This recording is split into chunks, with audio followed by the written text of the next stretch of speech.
Hi guys, what's up? Welcome back to the YouTube channel, or if you're new here, welcome. My name is Shravani. I'm a certified personal trainer and a sports nutrition specialist, and my videos generally revolve around fitness because that is something I'm passionate about.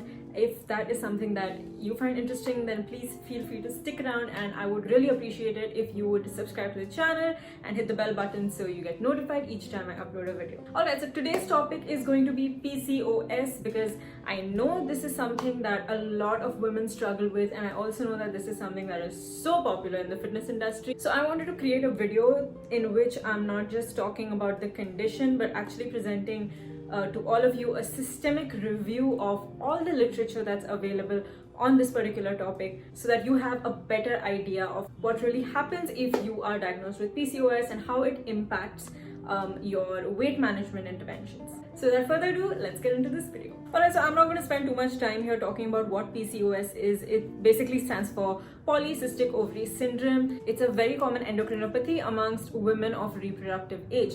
So the women who are suffering from PCOS not only have physical complications when it comes to pregnancy, but they are also more vulnerable to mental health illnesses such as depression and anxiety.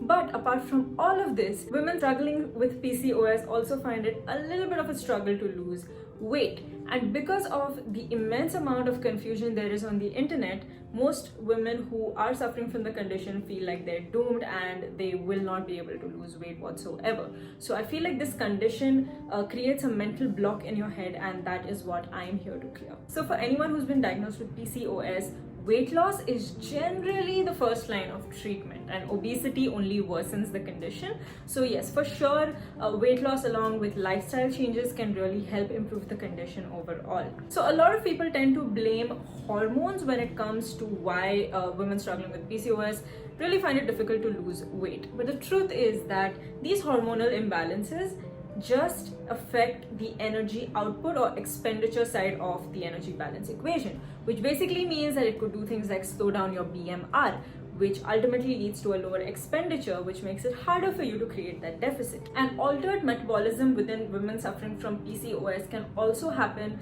due to a reduction in TEF, that is the thermic effect of food after a meal. But that being said, it is not impossible. It just makes it a little bit harder to find out what your maintenance calories really are. So sometimes what happens is you feel like you're eating in a deficit, but you really aren't. So now, if you are someone who's struggling with the condition, you've probably heard that it's very hard for someone with PCOS to lose weight, and that really becomes like an obstacle in your mind when you decide to embark on a fitness journey, because you think, hey, you know what, I've got this condition, I'm doomed. That's one way of looking at it, but some other people also use it as an excuse to not try at all. So the review that I'm going to be talking about was actually done to assess the effect of lifestyle changes with regards to weight management in women with PCOS and without PCOS, and mainly it wanted to assess the anthropometric, reproductive and metabolic outcomes of these two groups of women. So when it comes to the sample size, we've got about 14 studies in here and a total of 933 women. So upon comparing these 14 studies, obviously there were more that were taken into consideration, and then only 14 remained after sort of filtering out based on various considerations. I'm going to leave the paper down below so that I don't go on rambling for an hour about this, but you can go ahead, read that and check it out. But the results of this massive systemic review just showed that there was no significant statistical difference in the weight itself or the weight lost amongst the women with and without PCOS.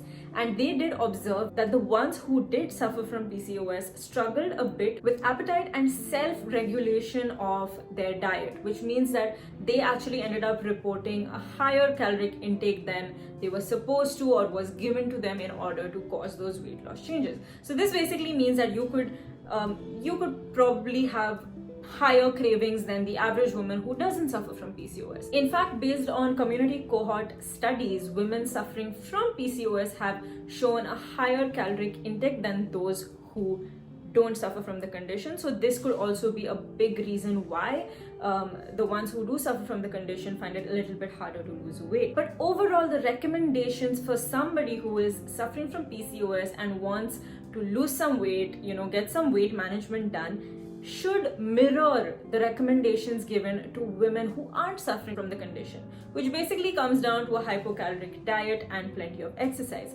So if you are somebody who's suffering from PCOS, I just want you to know that you're not doomed. Please don't let the internet fool you. It's not going to be impossible for you to lose weight. Obviously, you're going to have to try a little bit harder to keep those cravings at bay. But other than that, this condition is not a monster that's going to prevent you from getting into the best shape of your life, the best health of your life. So I think all I want to say is, if you're watching this and you struggle with PCOS and you've been looking to implement some lifestyle changes in order to lead a healthier life, but you feel like this condition's holding you back, I hope this video helps you clear that myth. I know the internet has hundreds of things to say about what you should and should not eat if you're suffering from the condition, what kind of workouts you should be doing, should not be doing for the condition, but please don't overcomplicate it, guys. It doesn't have to be that way.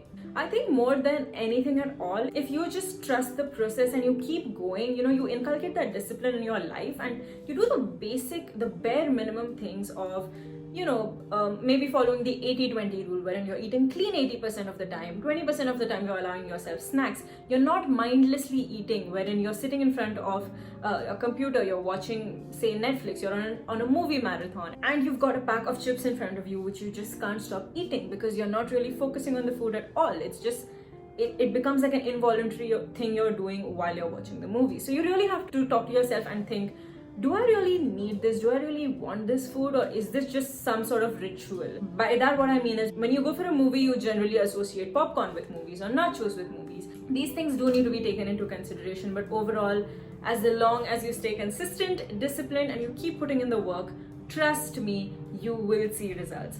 To anyone who's watching, if this video helped you, please take a second and give me a big thumbs up, subscribe to the channel and hit the bell button. If you'd like to read the systemic review that I'm talking about here, I'm going to link it down below, so go ahead, read that. I always recommend you guys to go out there, read the research that has been done. This field is so vast, so I always encourage you guys to go ahead and read research papers from these journals, because I feel like it's my duty to guide you in the right direction rather than simply googling for these kind of answers. So hopefully that helps you guys out. If you'd like me to cover any other topic specifically, let me know in the comments below and I'll be happy to look at them. Alright, that's all for today, guys. I'll see you in the next one. Bye.